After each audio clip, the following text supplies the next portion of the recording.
હનુમાનજી મહારાજનું વર્ણનમાં ગોસ્વામીજી લખે છે, વિદ્યાવાન ગુણી અતિ ચાતુર.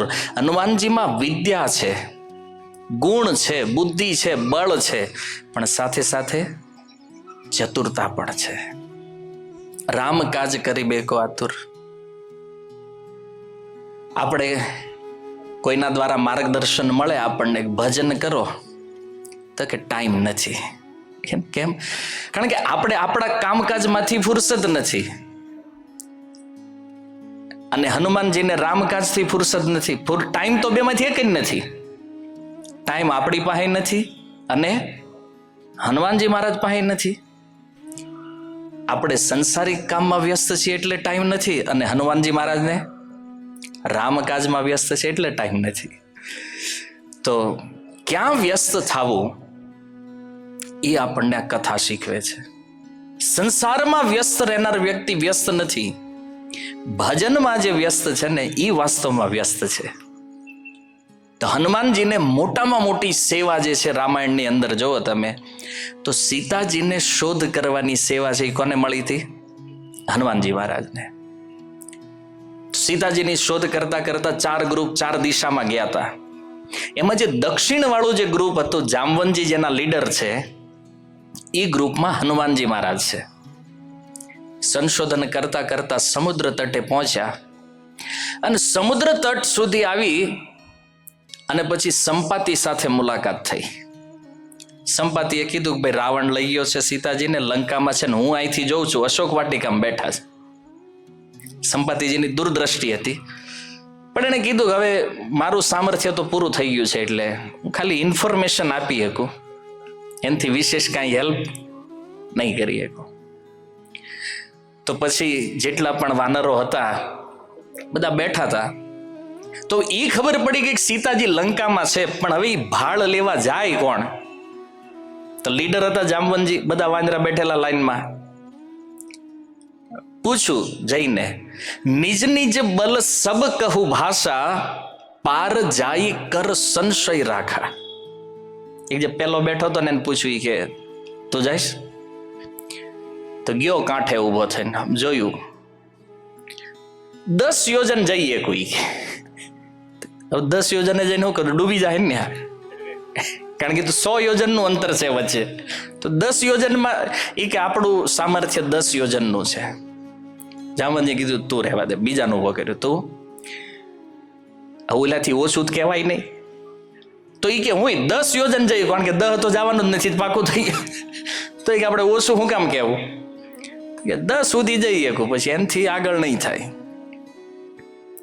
એમ પૂછતા પૂછતા પછી અમુક 40 પગ્યા, કોઈક 50, 60. જામવંતજીને પૂછ્યું એ બધાએ, આમાંથી તો લગભગ નથી લાગતું કોઈ જાય, તમે ટ્રાય કરો તો કેમ થાય કે? તો જામવંતજીએ જોયું એ કે હવે 10 અટક્યા, 40 અટક્યા, 100 કહું તો કદાચ જવું પડે, તો 10 ઓછું રાખ્યું, 90 યોજન સુધી હું વયો જ આવી. આઈ છે ને, પેલા એ કે હું યુવાન હતો ત્યારે તો બધું ફરી લેતા, આખી પૃથ્વીના રાઉન્ડ મારી લેતા મોર્નિંગ વોકમાં, પણ હવે એ કે શરીર ગડ્ડું થઈ ગયું એટલે એટલું તો પહોંચી ન હોય કે 90 સુધી વયો જાવ, 10માં થોડુંક કેવડાવે કે તો કાંઠે જઈને ડૂબવા જેવું થાય ને પછી 10 યોજનમાં. એ બધા કીધું જામવંતજી તમે રહેવા દો. છેલ્લે અંગદને ઊભા કર્યા. અંગદને પૂછ્યું, અંગદજી તમારો શું વિચાર છે આમાં? અંગદ કે આપણે પગી જાય ઠેઠ લંકાઈ. બધા ખુશ, બંદરો તાળી પાડવા માંડ્યા કે વાહ હાલો કામ થઈ ગયું કે. અંગદ કે પણ વાત સાંભળો પેલા પૂરી કે, એના અધૂરામાં ઉત્સાહ કરી લેવો હોય તે બહુ ખતરનાક હોય. ઈ કે હું જાઉં ખરો પણ પાછું આવવામાં સંશય છે, કે રિટર્ન આવું કે નહીં એ પાકું નહીં. વળી પાછા બધા વાંદરા બેઠા, ઈ કે આ તો વળી કામ અટકી ગયું. નગર એને લાગ્યું તો આપણું મિશન પૂરું, કે અહીંથી રિટર્ન થઈ જાય. મૂળ તો ભગવાનને સમાચાર આપવાના છે સીતાજી ક્યાં છે. તો અંગદજીનું મિશન એ ફેલ થઈ ગયું. પછી છેલ્લે અંગદજીએ જોયું એ કે આ બધાએ પોતપોતાના બળનું વર્ણન કર્યું, હનુમાન ચૂપ છે. એ કે એકદમ ખૂણામાં બેઠેલા કંઈક વાહે આમ, હનુમાન કાંઈ બોલતા નથી. જામવંતજી ગયા એની પાસે. જામવંતજીએ પૂછ્યું, હનુમાનજી તમે કાંઈ બોલતા નથી? એ કે જેની પાસે બળ હોય એ બોલે, આપણી પાસે કઈ છે જ નહીં, કે આપણે શું બોલવું? તો બહુ વિચારણીય વાત છે ને. હનુમાનજીનો ઉત્તર એ કે બળ જેની પાસે છે એ બોલે. એનો અર્થ શું છે કે આ હરેક વ્યક્તિને પોતાના બળ ઉપર વિશ્વાસ છે કે અમારી પાસે આટલું સામર્થ્ય છે, અને હનુમાનજી કે આપણામાં છે જ નહીં. કદાચ તમને દેખાતું હોય તો એ મારું નથી, કોનું છે? પ્રભુ રામનું છે. જામવંતજી કે આ પાકો ખેલાડી છે, થાય તો આને તૈયાર કરવો જોઈએ. એમ સંસારની અંદર ઘણી વાર આપણો અહંકાર જે છે ને એમાં માનતો હોય કે આપણી પાસે સામર્થ્ય છે, હું આમ કરી નાખું, તેમ કરી નાખું. હકીકતમાં ચાહે ભૌતિક જગતમાં હોય કે અધ્યાત્મ જગતમાં, કાંઈ પણ કાર્ય થઈ રહ્યું છે ને તો એની પાછળ શક્તિ કોની છે? ચલો ભૌતિક વાળાનું છોડી દે, એનો તો કોઈ મતલબ નથી, પણ અધ્યાત્મ જગતની અંદર રીતે આપણે કંઈક કરીએ છીએ ને તો એ શક્તિ કોની છે? ભગવાનની છે. કવિરાજ ગોસ્વામી કહે છે ને, તાર શક્તિ વિના નાહી તાર પ્રવર્તન. ભગવાનની શક્તિ અથવા ભગવત કૃપા વગર કોઈ વ્યક્તિ ભગવાનનું કાર્ય કરી શકે નહીં. ગમે એટલું બળ લગાવી દે, એ આપણી ક્ષમતા બહારનું છે. તો હનુમાનજી મહારાજે કીધું કે આપણા પાસે તો છે નહીં બળ, એટલે આપણે શું કામ બોલવું? તો જામવંતજી કે એમ ન હાલે ને, હવે કામ તો કરવું છે ને. એને ખબર પડી ગઈ કે આમાં કાંઈક વિશેષ છે, અને એટલે કીધું કે હનુમાનજીને યાદ દેવડાવવું પડશે બળ. તો હનુમાનજી મહારાજને યાદ દેવડાવવું કેમ? સંસારમાં ઘણા લોકો ટ્રાય કરે છે કે હનુમાનજી પ્રસન્ન થઈ જાય ને તો કામ થઈ જાય, કે ભાઈ રામ સુધી પોગાડ દે. હે તો હનુમાનજી પાસે જઈને મનામણા કરે, હનુમાનજી મહારાજ તમે તો બહુ મહાન છો, તમારી જેવું કોઈ બળવાન નથી, તમારી સમાન કોઈ બુદ્ધિમાન નથી, તમારી જેવું કોઈ નહીં. એટલા બધા વખાણ કરે, હનુમાનજી સાંભળતા જ નથી. પ્રશંસા એને પસંદ નથી. શું કામ? પહેલો ગુણ છે કે ભક્ત ક્યારેય પોતાની પ્રશંસા સાંભળતા નથી. તો હનુમાનજી તો શુદ્ધ ભક્ત છે, અને હાલો થોડું ઘણું બોલી લે કોઈ તો હનુમાનજીને ખબર છે કે આવડા ખોટું બોલે છે. તો હનુમાનજી સાંભળતા નથી પોતાના વિષયમાં. પણ અહીંયા તો જામવંતજી છે ને યાદ દેવડાવવા માટે, તો જામવંતજીએ પ્રશંસા કરી હનુમાનજી મહારાજની. અને ઘણા લોકો એવું વિચારે છે કે હનુમાનજી મહારાજ છે ને બળને હંમેશા ભૂલી જાય છે. હનુમાનજીમાં એક ભૂલવાનો ગુણ છે. એ શું છે? એ પોતાનું બળ ભૂલી જાય છે. એટલે કે આ સંસારમાં જેટલા લોકો હનુમાનજીને પ્રાર્થના કરે છે ને, શું કરે છે તો કે બધા એને બળ યાદ દેવડાવે છે કે તમારામાં એટલું છે. પણ હવે રિયાલિટી તો એ છે કે હનુમાનજી આપણું કાંઈ સાંભળતા નથી. તો જામવંતજીએ પ્રયાસ કર્યો, કહી રીછ પતિ સુનુ હનુમાના, કા ચૂપ સાધી રહ્યું બલવાના. હે હનુમાનજી, તમે સૌથી બળવાન વ્યક્તિ છો અને તમે આમ ચૂપચાપ બેઠા છો. પ્રશંસા કરી એક ચોપાઈની એક લાઈનમાં. હનુમાનજીએ કઈ રિસ્પોન્સ નો આપ્યો. જામવંતજીને લાગ્યું આ પ્રશંસા થોડીક ઓછી થઈ લાગે, હે ને, તો કે આનાથી થોડીક વિશેષ કરો. અને ફરીથી બીજી ચોપાઈમાં શું કહે છે? પવન તનય બલ પવન સમાના, બુદ્ધિ વિવેક વિજ્ઞાન નિધાના. કહે છે હનુમાનજી મહારાજ, તમારા પિતા જે છે પવનદેવ, એ પવનદેવની સમાન તમારી અંદર બળ છે. એને બુદ્ધિમાનોમાં સૌથી વધારે બુદ્ધિશાળી તમે છો. બળવાનોની અંદર સર્વશ્રેષ્ઠ બળવાન તમે છો. વિવેકીઓની અંદર સર્વશ્રેષ્ઠ વિવેકવાન વ્યક્તિ તમે છો.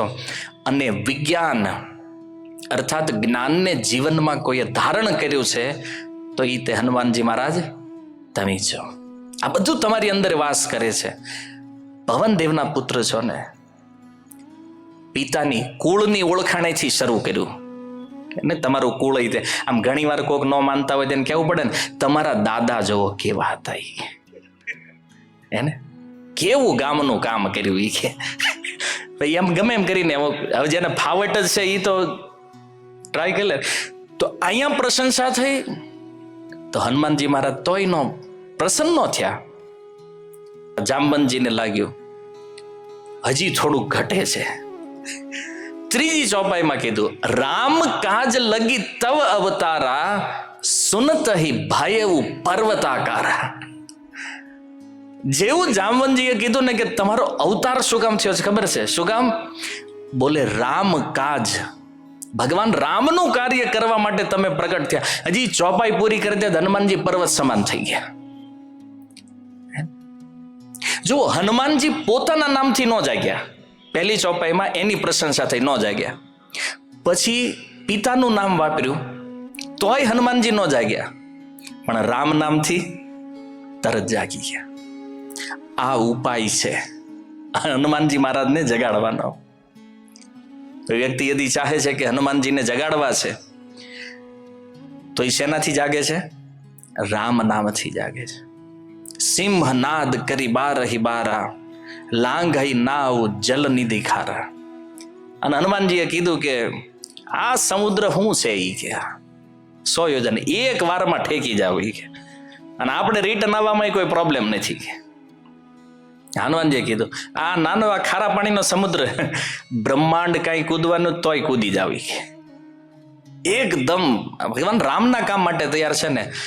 અને હજી જામવંતજી કઈ બોલી પહેલા જ હનુમાનજી કહે હું કરી શકું છું ભગવાન રામ માટે.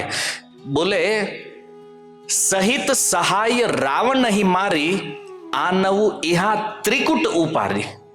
લંકા જે છે ને ત્રિકુટ પર્વત ઉપર સ્થિત છે. હનુમાનજી કે જામવંતજી ન્યા હું જવાની શું વાત છે? અહીંથી હું કૂદીને વયો જાઉં, ત્રિકુટ સહિત લંકા નાઈ લેતો હું, ભગવાનને બહુ ટેન્શન નહીં જવામાં. પછી રાવણને તો બોલાઈ ગયું પેલા કે રાવણને મારી નાખવું. એ પછી હનુમાનજીએ વિચાર કર્યો ખરું ઈ તો ભગવાન રામને મારવાનો શીખે. એટલે તરત ચોપાઈ બદલી વાહે તે શું કામ કે ખબર પડી ભાઈ રાવણને તો રામ મારશે, એ આપણું કામ નથી. તો કે ત્રિકુટ સહિત લંકા નાઈ લેતો આવું.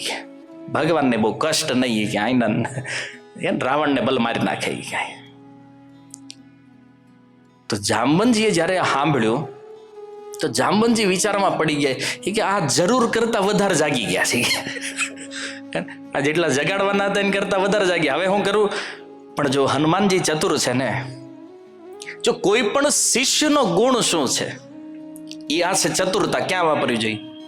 તો સંસારમાં જે લોકો પોતાના મનની વાત માને છે, એ જે મનમુખી લોકો છે ને, એ માને છે બુદ્ધિમાન, પણ એ કેવા છે? મહામૂર્ખ વ્યક્તિ છે જે પોતાના મન પ્રમાણે હાલે છે.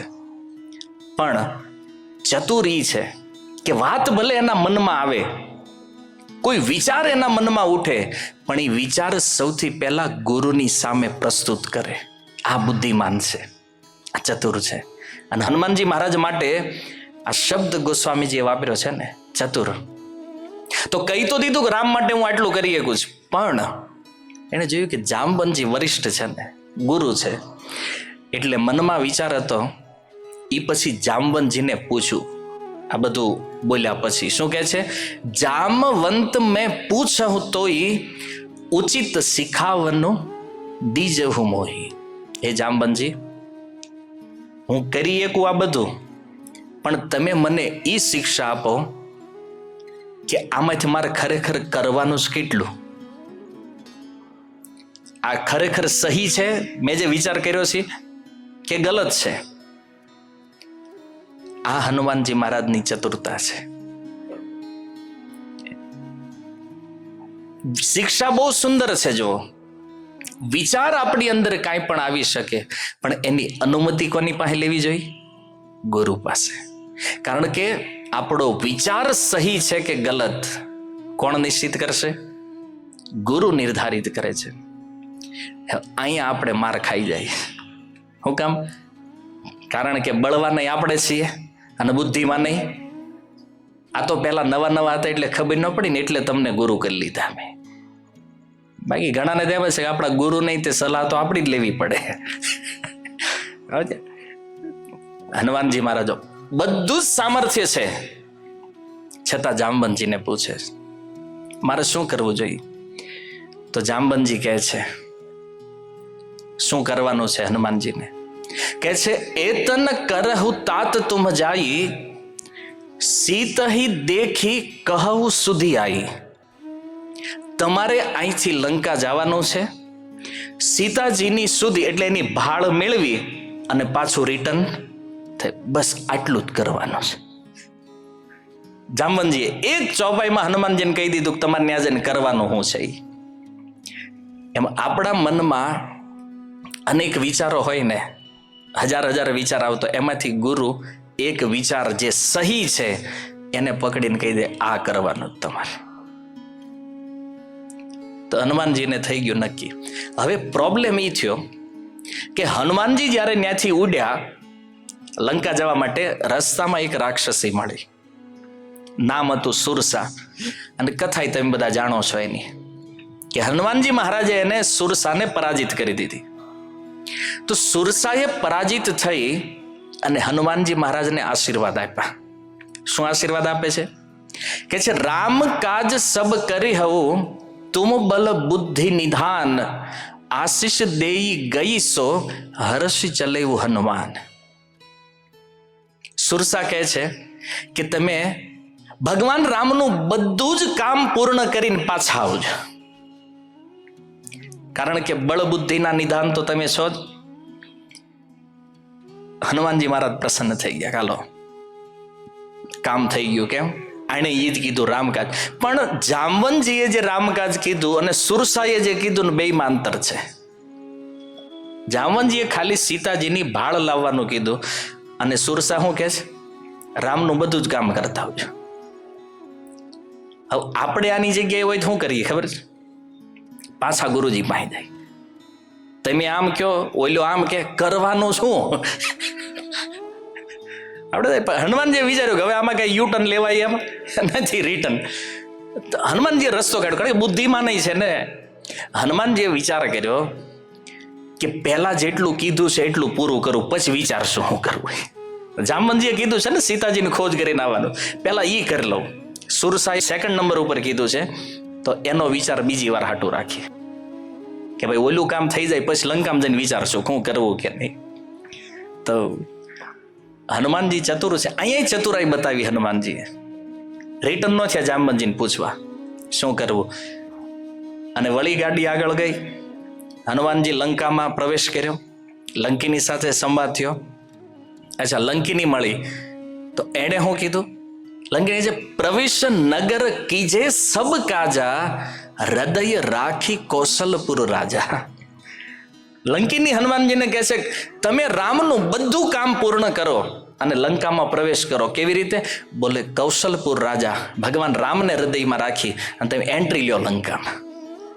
એણે કીધું સબ કાજા, બધું જ કામ કરી નાખો. હનુમાનજી કે ભારે કરી. આણે કીધું બધું કામ કરી નાખો. હવે હનુમાનજી વિચાર કર્યા બધું કામ શું છે? મેન કામ તો આજ મોકલ્યા છે અમને કે સીતાજીની ખોજ કરવા માટે. તો હનુમાનજી વિચારતા વિચારતા ગયા લંકામાં અને ક્યાં પહોંચ્યા? સીતાજી પાસે પહોંચી ગયા. અશોક વાટિકામાં વિભીષણારે મળ્યા ને એ બધો પ્રસંગ થયો. અશોક વાટિકામાં પહોંચ્યા તો ન્યા જઈ અને સૌથી પહેલા શું કર્યું હનુમાનજીએ?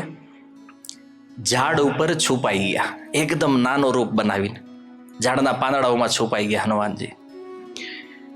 અને હનુમાનજી જોતા હતા ઉપરથી શું થઈ રહ્યું છે. એટલામાં આવ્યો રાવણ દશાનંદ અને સીતાજીને એવા વચનો કીધા કાંઈક.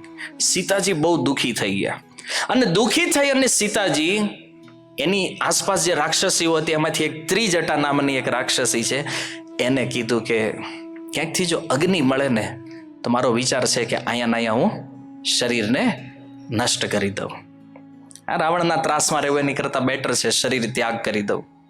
તો રાત્રિનો સમય હતો.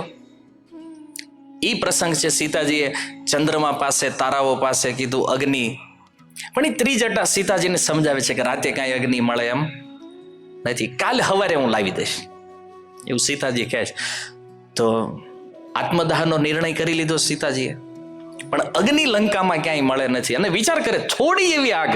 હનુમાનજીના મગજ છટકી ગયો ઉપર.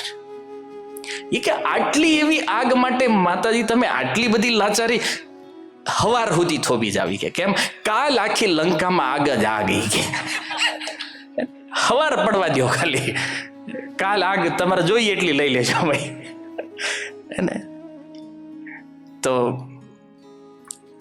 ત્રિજટા સીતાજીને સમજાવવા માટે એક વાત કહેશું. એ કે છે અન્ય જે રાક્ષસીઓ ત્યાંને કીધું કે તમે નીકળો, સીતાને ત્રાસ નહીં આપો. કેમ?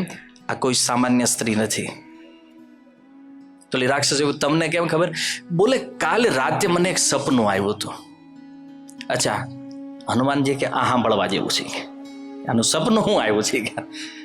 તો ઈ કે સપનામાં સપને બાનર લંકા જારી, જાતું ધાન સેના સબ મારી.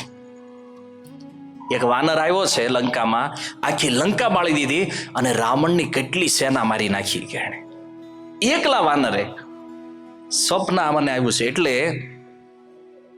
જયારે આ સ્વપ્નની વાત સાંભળીને હનુમાનજીએ મનમાં વિચાર કર્યો, કામ થઈ ગયું.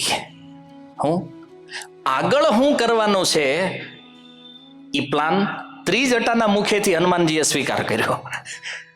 કારણ કે એ ઝાડ ઉપર બેઠા ત્યાં સુધી એટલું જ હતું, સીતાજીની શોધ કરવાની, પાછું રિટર્ન જવું. પણ એ પેલા સ્વપ્નની વાત સાંભળી તો હનુમાનજી સમજ્યા, ઠીક આગળનો પ્રોગ્રામ આ છે, હવે લંકા બાળવાની છે.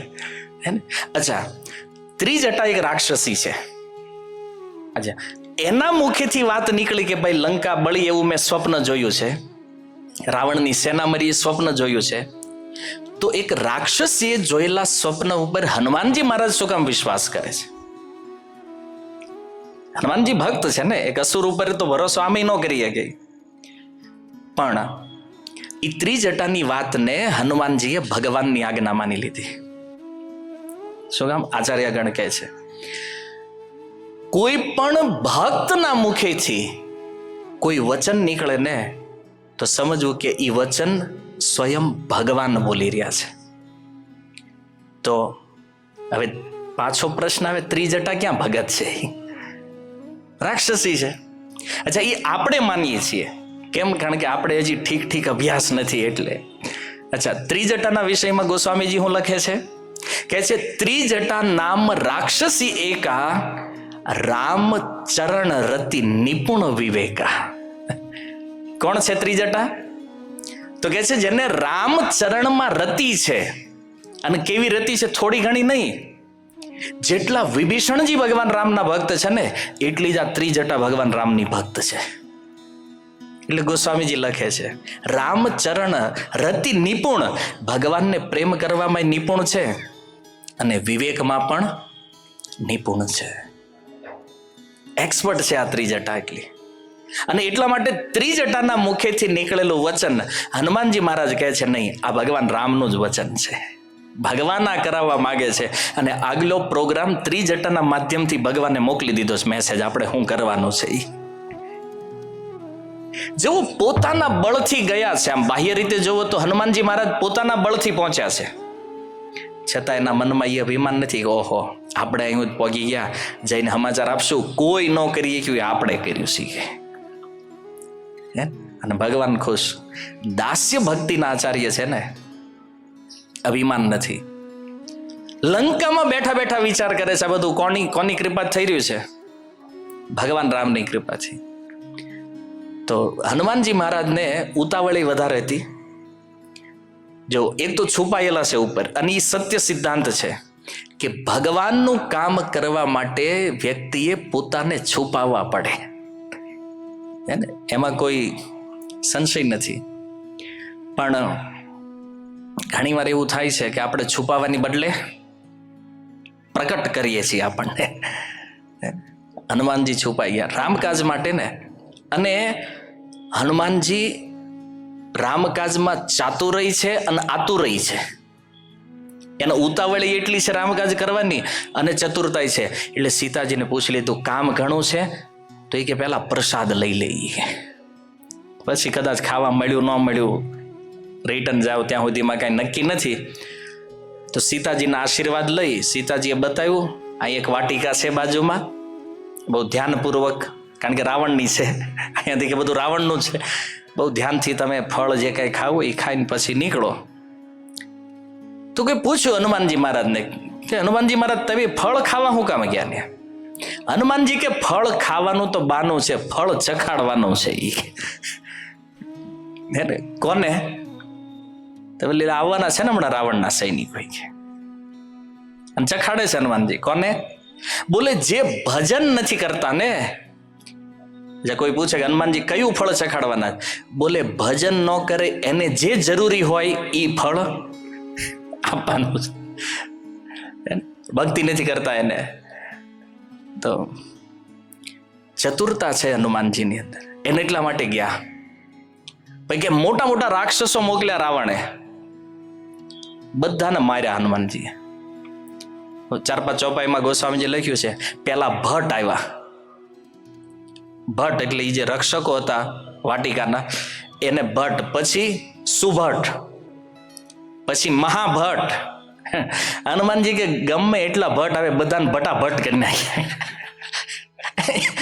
એવા માર્યા એક એકને. અને એ પ્રસંગ તમે જો તુલસીદાસજીએ ગણતરી નથી કરી એમાં, એ કેટલા આવ્યા, કેટલાને માર્યા, સંખ્યા નહીં, નામ નહીં. તો કોઈ પૂછ્યું ગોસ્વામીજીને કે ભાઈ તમે આના નામ નથી ગણાવ્યા, સંખ્યા નથી ગણાવી, કેટલા આવ્યા, કેટલાને માર્યા? તુલસીદાસ કે મરવા દો નહીં, કે આ કોણ મહાપુરુષ છે કે આની પુણ્યતિથિ ઉજવવાની છે કે આપણે? જેટલા ગયા મારે, કે જે આવ્યા એ બધાને મારી નાખ્યા. હે ને, કે મહાપુરુષ તો છે ને કે એની કથા કરવાની છે કે આગળ જઈને, તો માર્યા હનુમાનજીએ. અચ્છા, આ પ્રસંગમાં હનુમાનજીએ શું ચતુરાઈ બતાવી છે કે બધાને જ્યારે માર્યા ને પછી અંતે રાવણે એના શ્રેષ્ઠ પુત્ર મેઘનાદને મોકલ્યો. મેઘનાદને મોકલ્યું, તું જઈને જોતા એક વાંદરો એ કે આટલા બધાને હેરાન કરે છે. મેઘનાદ કે ઇન્દ્રને બાંધીને આવ્યો છું ને, આ બંદર શું ચીજ છે, આવ્યો ઈ તે. પહેલા તો હનુમાનજી એને માર્યો, પણ પછી ઓલા શું કર્યું, બ્રહ્માસ્ત્ર કાઢ્યું મેઘનાદે. હનુમાનજી કે મારી સામે બ્રહ્માસ્ત્ર કાઢે છે, કે બ્રહ્માસ્ત્રને હમણાં પકડીને ભાંગી નાખવું એ કે, પણ કે આમાં બ્રહ્માજીનું અપમાન થઈ જાય. એક વિચાર તો એ હતો કે બ્રહ્માજીનો આદર કરવા માટે હનુમાનજી મહારાજે કીધું ભલે ને બ્રહ્માસ્ત્ર ચલાવવા દો. બીજી વસ્તુ ગોસ્વામીજી કીધું, પ્રભુ કારજ લગી કપી બંધાવા. મેઘનાદે હનુમાનજી મહારાજને બાંધ્યા, પણ એનું કારણ શું છે એ ગોસ્વામીએ લખ્યું, પ્રભુ કારજ લગી, ભગવાન રામનું કામ કરવા માટે હનુમાનજી મહારાજે બંધાવાનો સ્વીકાર કરી લીધો. તો કોઈ પ્રશ્ન કરે, રામનું કામ કરવા હારી ગયા હનુમાનજી, રામકાજ માટે?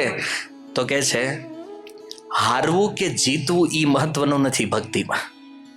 મહત્વનું છે ભગવાનની સેવા થવી. આપણા માટે જ બહુ કામનો સિદ્ધાંત છે. હા, કોઈ એમ કહેતો બોલો કે મેં આટલું કરી નાખ્યું કે આટલું કરી નાખ્યું. કોણ કેટલું કરે છે, કોણ હવે કોઈ કદાચ પ્રચારમાં અમે જીતી ગયા ઓલાથી, ધાર જીતનો કોઈ મતલબ જ નથી આયા. સેવા કેટલી થઈ છે ભગવાનની એ મહત્વપૂર્ણ સિદ્ધાંત છે. અચ્છા, ભગવાન માટે થઈને હારવું પડે તો હારવામાં કઈ વાંધો નથી.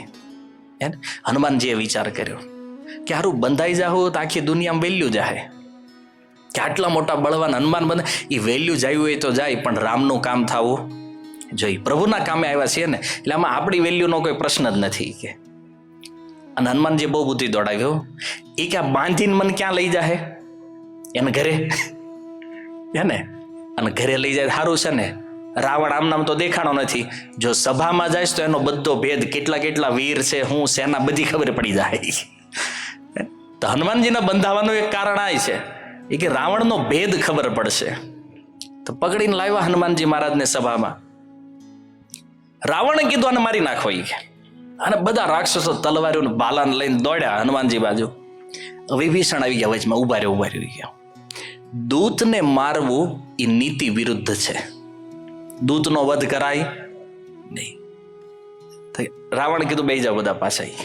ભાઈ વિભીષણ ના પાડે છે. અહીંયા વિભીષણની બહુ વેલ્યુ છે આ પ્રસંગમાં. વિભીષણે કીધું દૂત છે ન મારવો જોઈએ, કેમ? નીતિ વિરુદ્ધ છે. રાવણે બધાને બહાર દીધા. તો એ કે શું કરવું જોઈએ? એ કે અંગ ભંગ કરો, એ કે આને શરીરમાં ગમે એકાદ અંગ તોડી નાખો, એ કે પછી જવા દો. એ હનુમાનજી વિચારમાં પડી ગયા કે હારો કયું અંગ ભાંગ છે? પગ ભાંગ છે કે હાથ ભાંગ છે?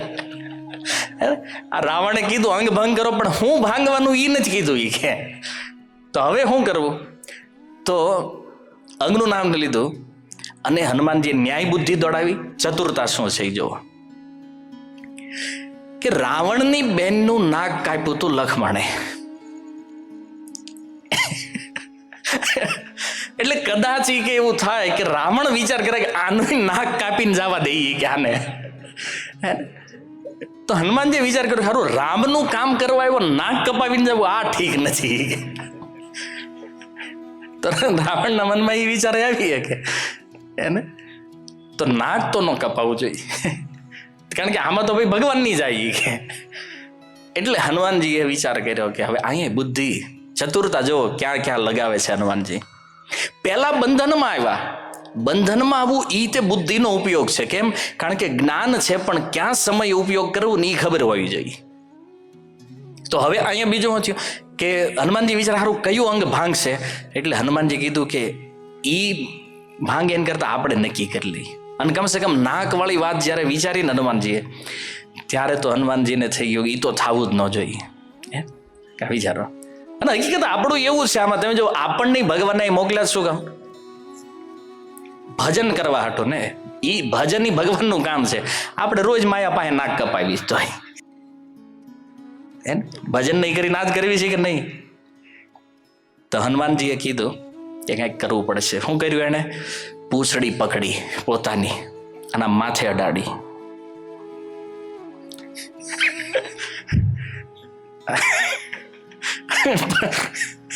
પ્રણામ કરે પૂંછડીને.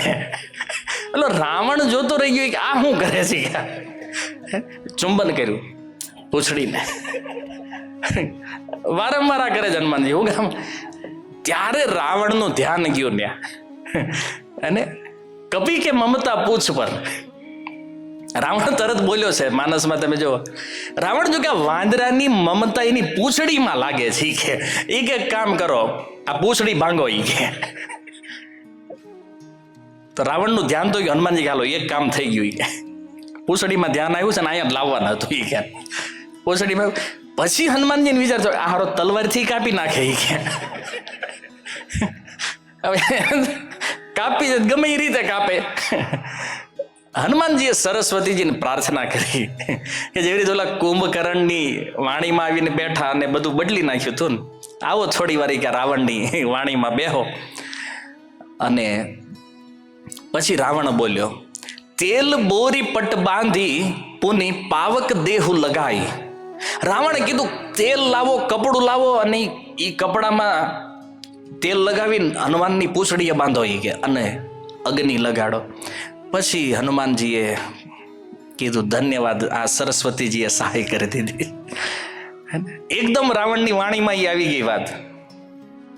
અને પછી તો સહાયતા કરી સરસ્વતીજીએ, અને હનુમાનજીએ પૂંછડી વધારવાનું ચાલુ કર્યું. પછી તો રાવણે કીધું કે હાલો આજે ડોનેશન ઉઘરાવાનું લંકામાં આવી કે જેના ઘરે ઘરે જેટલા કપડા હોય, તેલ હોય, ઘી હોય, બધું લઈને આવો. અને સત્ય ગોસ્વામીજી લખ્યું છે આખી લંકામાં જેટલું કપડું હતું, તેલ, ઘી, બધું રાવણની સભામાં. કોઈને ઘરે ખાવાય રહેવા દીધું નહીં. કાલે ભાખરીમાં હું લખાડશું એ કહેવાય એટલું નહીં, બધું લઈને આવ્યા. તમને એમ લાગતું છે કે આવું હશે? ગોસ્વામીજી કહે છે રહાન નગર બસન ધૃત તેલા બાઢી પૂછ કિન્હ કપી ખેલા. આખી લંકામાં ક્યાંય ન વધવા દીધું આ ત્રણ વસ્તુ. વસ્ત્ર નહીં ક્યાંય પહેર્યા હતા ઈ જ તે, બીજા બધા કપડા અહીં લઈ આવ્યા. બધા એ નવા લીધા હતા ને એ લઈ આવ્યા. રાવણની બીક છે ને ભાઈ. તેલ અને ઘી અને આ બધું લાવ્યા ને પછી હનુમાનજી કીધું કે હાલો એક મિશન પાર પડી ગયું. હું તો કે ફ્યુચરમાં આ જ બધા રામ સામે લડવા આવવાના છે, અને જો આને કઈ ખાવા નહીં વધે તો આ એમનામ દુબળા થઈ જાય. હે ને? હનુમાનજી વિચાર કર્યો કે આનું જો ખાવા પીવાનું ખતમ કરી નાખું તો એમનામ નિર્બળ થઈ જાય આ લોકો, અને પછી લડવામાં બહુ વાંધો નહીં આવે. બીજી બુદ્ધિ હનુમાનજી દોડાવી. તમે જુઓ, એક નીતિ છે કે આ સંસારમાં કોઈ વ્યક્તિ બીજાનું કંઈક ખરાબ કરવા માંગે ને એટલે થોડું ઘણું નુકસાન ઘરે આવે. માનો તમારે કોકને ત્યાં આગ લગાડવી છે, દિહાળી તમારી વાપરવી પડે કે નહીં? વપરાય ને એમ. એટલે કોકનું નુકસાન કરવામાં 5% આપણું તો થાય.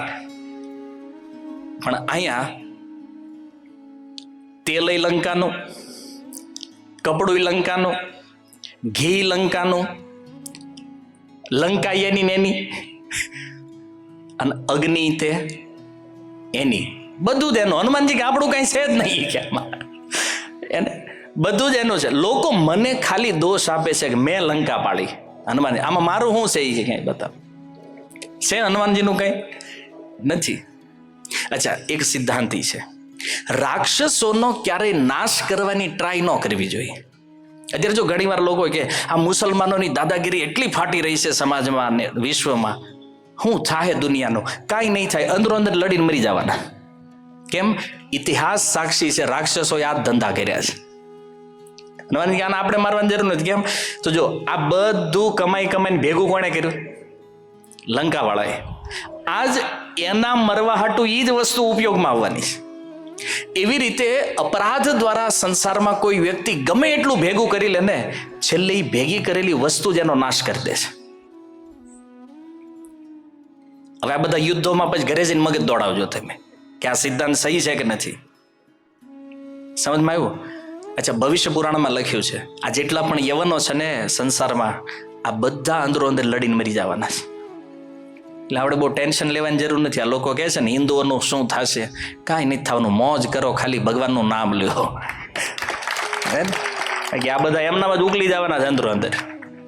કારણ કે પાપથી જે ભેગું થયું છે તો એ રહેશે, એનો સત્યાનાશ કરીને નીકળશે. તો હનુમાનજીએ પછી વિચાર કર્યો કે હાલું કપડું લપેટાઈ ગયું, ઘી લાગી ગયું, તેલ લાગી ગયું. પછી ઓલા પૂંછડીમાં આગ લગાડી. હનુમાનજી કે બધું જ એનું. પણ હનુમાનજીએ કીધું ફરવું પડશે લંકામાં. હું કામ? કારણ કે કોણે કોણે કેટલો ફાળો આપ્યો, પ્રસાદ એટલો જ પગાડવો પડે ને ઘરે.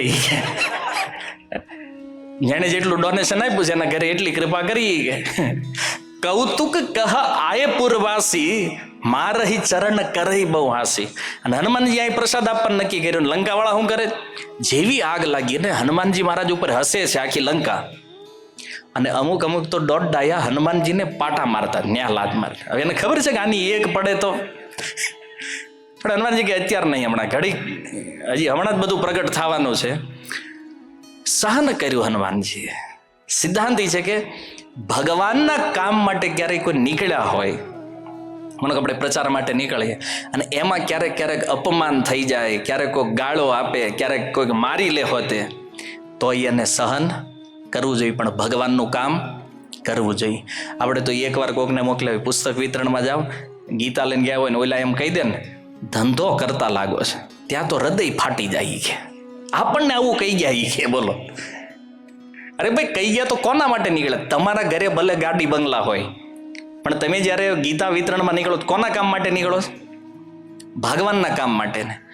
ત્યારે તમે ભગવાનના દાસ છો અને ભગવાન માટે કાંઈ સહન કરવું પડે તો એ. અચ્છા, ડોનેશન માંગવા ગયા કાંઈ અને કોઈએ તમારું અપમાન કરી નાખ્યું, પ્રભુજી આ સેવા આપણને કોઈ દી દેતા નહીં કે. બાકી પોતા ગમે ને મારવાનો હોય મારી દેવું, બાકી આ રહેવા દો. આપણે તરત ચેન્જ કરી નાખીએ છીએ.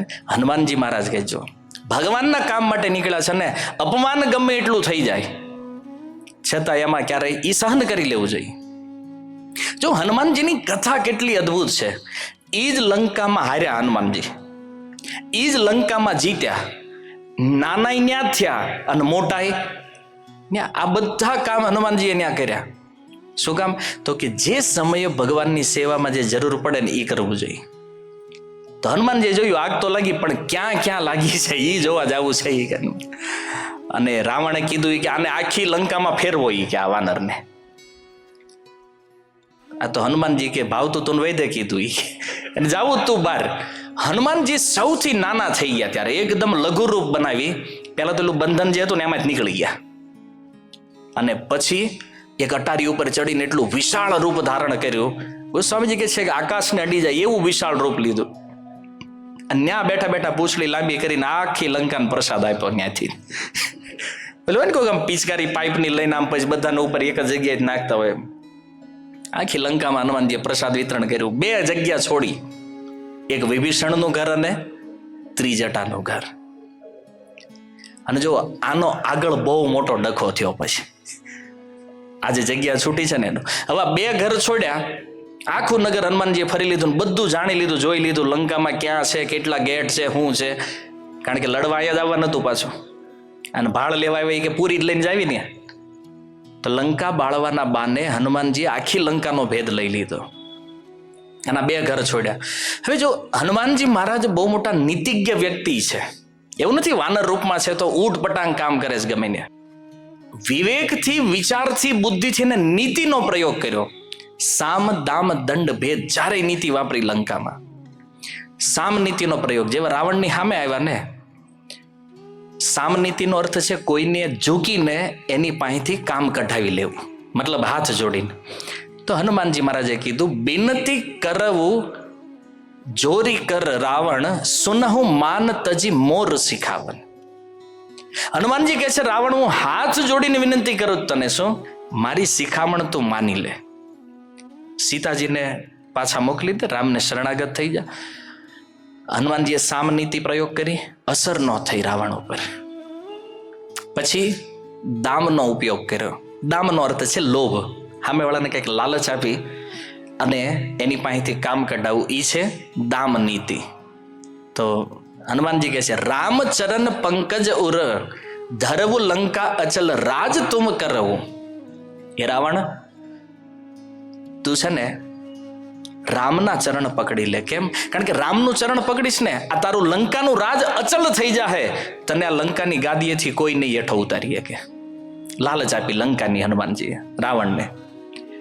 આની અસર ન થઈ. ત્રીજી નીતિ દંડ. પછી હનુમાનજી મહારાજ કહે છે શંકર સહેસ વિષ્ણુ અજતોહી સકઈ ન રાખી રામ કર દ્રોહી. દંડ પછી સીધો ન હાલે તો થોડીક શિક્ષા કરીને તે મનાવી લેવો જોઈએ. તો હનુમાનજીએ કીધું 1000 શંકર, 1000 વિષ્ણુ અને 1000 બ્રહ્મા આવી જાય ને તારી રક્ષા કરવા માટે, તો રામનો દ્રોહ કર્યો છે ને તો આ 3000 મળીને તને નહીં બચાવી શકે. એક ની વાત કે તું એક શિવનો ઉપાસક છો ને. શું કહે છે? શંકર સહેસ, સહસ્ત્ર 1000 શિવ આવશે, વિષ્ણુ અજ બ્રહ્મા, આ ત્રણેય 1000 સ્વરૂપ લઈને તારી રક્ષા કરવા આવે ને તો રામના દ્રોહથી તું બચવાનો નથી. આમાંય ન માન્યો. પછી હનુમાનજી મહારાજે છેલ્લી નીતિ પ્રયોગ કરી, ભેદ. હનુમાનજી મહારાજ વિચાર કરવા માંડ્યા કે ભગવાન રામ આની ઉપર આટલી કૃપા કેમ કરે છે, આની ઉપર ક્રોધ કેમ નથી કરતા. એની પત્નીનું હરણ કરી લીધું છે તો એ સીધા અહીંયા લંકામાં આવીને રાવણને મારીને સીતાજીને લઈ કેમ નથી જતા? હે ને? ત્યારે ગોસ્વામીજી એક બહુ સુંદર વાત લખે છે સેવત છોહક છાડી ક્ષમા તુલસી લખ્યો રામ સ્વભાવ તિહારો તવલો ન દાપ દલ્યો 10 કંધર જવલો વિભીષણ લાત ન માર્યો.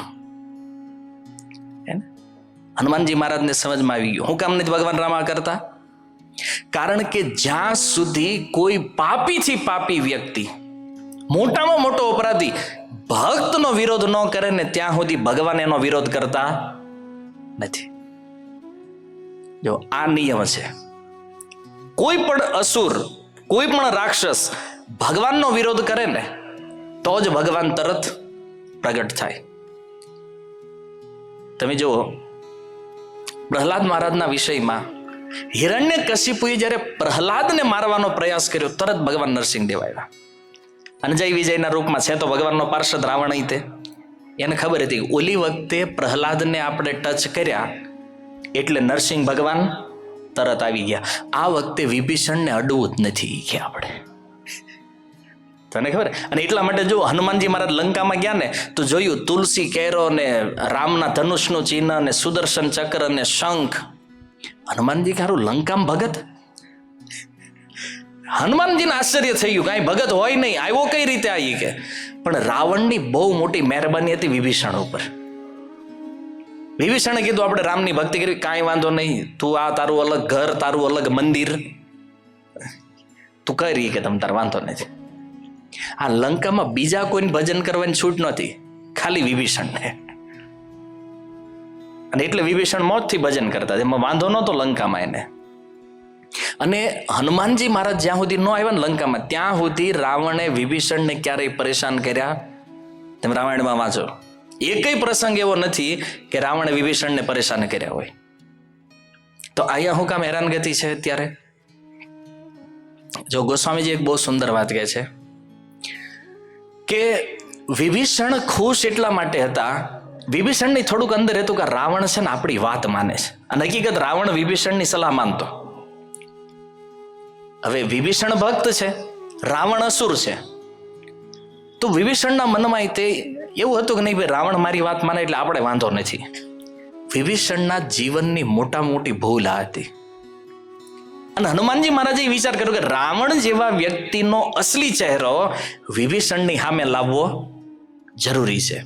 કારણ કે જો ભક્તોની અંદર ક્યારેક હોય, કોઈ ગલત માણસ હારે રહેતા હોય, બહુ મોટો નકામો માણસ હોય એની હારે રહેતા હોય, છતાં એને એમ લાગતું હોય ખારું આ પંડિત નથી નડતો ને તે હાકો વાંધો નહીં. વિભીષણનું એમ જ હતું કે રાવણ મને ક્યાં નડે છે, કે મને તો ભક્તિ કરવાની છૂટ છે ને લંકામાં.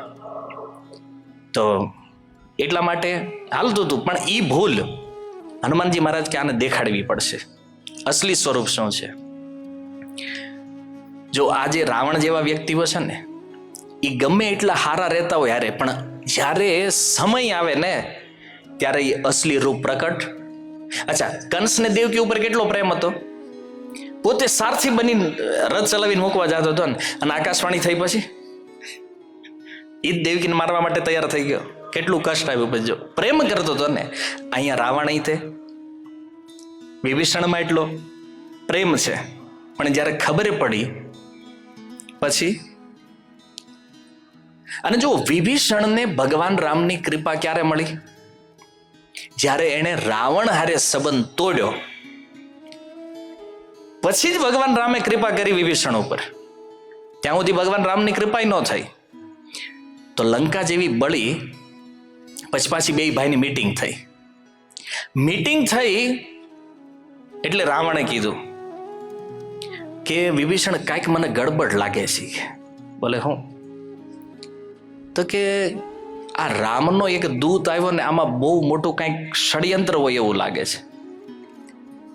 વિભીષણ કે જો તમે છે રામનો વિરોધ નહીં કરતા. અને ત્યારે રાવણને ક્રોધ આવ્યો કે મારા નગરમાં રહી, મારી સાથે રહીને મારા શત્રુના પક્ષમાં તું વાત કરે છે, રામનો વિરોધ. હવે તું મને પેલા કે આખી લંકા બળી, તારું ઘર કેમ બચી ગયું? કે પ્રોબ્લેમ છે ને કે આખી લંકામાં આગ લાગી, તારા ઘરે નથી લાગી. હે ને? રાવણ કે જયારે હું સભામાં બેઠો હતો, મેં એ વાનરને મારવાને કીધું, ત્યારે બચાવાય તું જ આવ્યો તો વચમાં. હવે એને એક પછી એક વાત એવી લાગવા માંડી, આ રીતે રામ હારે ભળેલો છે. પછી વિભીષણ એને સમજાવવાની ટ્રાય કરે, ત્યારે રાવણે લાત મારી, હાલ નીકળતું ઈ કે હવે લાત મારી ત્યાંથી સીધો રામના શરણમાં. વિચાર ઈ કરવાનો છે કે કોઈ વ્યક્તિ ગમે એટલો સારો હોય, પણ જો એ ખરાબ વ્યક્તિની મદદ કરે છે તો ભક્તોનું એ કર્તવ્ય છે કે એમાં ફૂટ પાડવી જ પડે. શું કામ? કારણ કે હારા ને ખરાબથી જુદો ન કરો ને ત્યાં સુધી ભગવત કૃપાનો અધિકારી થતો નથી. આ પ્રસંગ પ્રમાણ છે. અને હનુમાનજીએ ફૂટ પાડી એવી પાડી, લંકા જ ઉઠાવીને સીધા ક્યાં નાખી દીધા? રામના ચરણમાં. સમજમાં આવ્યું? નીતિમાં નિપુણ છે હનુમાનજી મહારાજ. વિચાર કર્યો છે ક્યારે રામકથામાં કે હનુમાનજી મહારાજે કેટલું પ્લાનિંગ કરીને લંકા ટૂર કરી. આમ એક રીતે તમે જુઓ તો વિભીષણ લેવા ગયા હતા એ કહીએ કાંઈ આપ નીતિજ્ઞ છે હનુમાનજી મહારાજ. તો પોતાની ચતુરતા, જેટલા પ્રસંગ આપણે શ્રવણ કર્યા ને, હરેક પ્રસંગની અંદર હનુમાનજીએ પોતાની ચતુરતા વાપરી છે. પણ એ શું કામ છે? તો કે કોઈ પણ જીવને ભગવાન રામના શરણ સુધી લઈ જવા માટે. એટલે આપણી જે બુદ્ધિ છે એનો ઉપયોગ, આપણી અંદર કોઈ નીતિ હોય, કોઈ ગુણ છે, એનો ઉપયોગ ક્યાં કરવો જોઈએ? કોઈને ભગવાનની સેવામાં લઈ જવા માટે. આ વાસ્તવિક ચતુરતા છે. બાકી કોકને ભંગાવી નાખવામાં, કોકના ઘર ભંગાવી નાખવામાં જે બુદ્ધિ વપરાય છે સંસારમાં, એ વાસ્તવમાં ચતુરતા નથી. ઘણી વાર તમે જો પરિવારના વિભાજનમાં પાડોશીનો જ હાથ મોટો હોય, હે ને? કોઈ છોકરાના વિવાહ થયા હોય ને તરત જ આવે બેહવા, એને ફાવે જ ઘરે કેમ છે, નકર ન ફાવે જુદું થઈ જવાય. એ સલાહ આપીને ઈ જ ઘરે વહી જાય. કોકના ભંગાવી નાખે કે નહીં આપણે. એટલે બુદ્ધિ આમાં નથી યુઝ કરવાની. બુદ્ધિ એમાં વાપરવી જોઈએ કે ભાઈ કોઈ એક વ્યક્તિ ભગવાનની શરણમાં આવે, ભગવાનને શરણાગત થાય. અને જો ચતુરતાનો અર્થ એ નથી બીજું કે બીજાને છેતરવામાં હોશિયાર હોવું. જો આ સંસારમાં આપણે ભજન કરીએ છીએ અને આપણને કાંઈ જ ખબર નથી પડતી બીજી, તો સમજી લો કે આખા સંસારમાં સૌથી વધારે ચતુર તમે છો, કારણ કે તમારા હાથમાં રામ નામની માળા છે. સૌથી ચતુર આપણે છીએ. પછી ભલે આપણને ધંધામાં ખબર ન પડતી હોય, વ્યવહારમાં ન પડતી હોય, ગામ ભલ કહેતું હોય કે ગાંડો છે, પણ તમે સમજી લો કે ભગવાનની દ્રષ્ટિમાં આખા સંસારમાં ભગવાનનું નામ લેવા વાળો વ્યક્તિ જે છે એની સૌથી બુદ્ધિમાન છે, સૌથી વધારે ચતુર છે. અને જો ભક્તિ નહીં થાય તો માયા છેતરશે. એને આખું જીવન આપણે આપણી બુદ્ધિનો ઉપયોગ કરવી, અને બુદ્ધિના ઉપયોગથી કાંઈ પણ એકત્ર કરશું, ભેગું કરશું ને, એ ખબર જ છે કે મૃત્યુ સમયે કાંઈ કામ લાગવાનું નથી.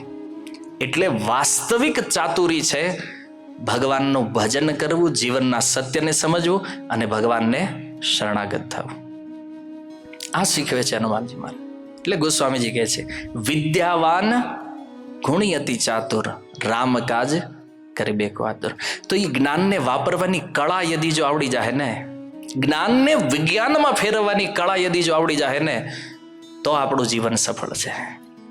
બાકી કોરું જ્ઞાન લઈને ત્યાં અમને ખબર છે, ભગવદ્ ગીતા આવડે છે, ભાગવત ખબર છે, કથા બહુ સાંભળી લીધી છે, કલ્યાણ નહીં થાય એમાં.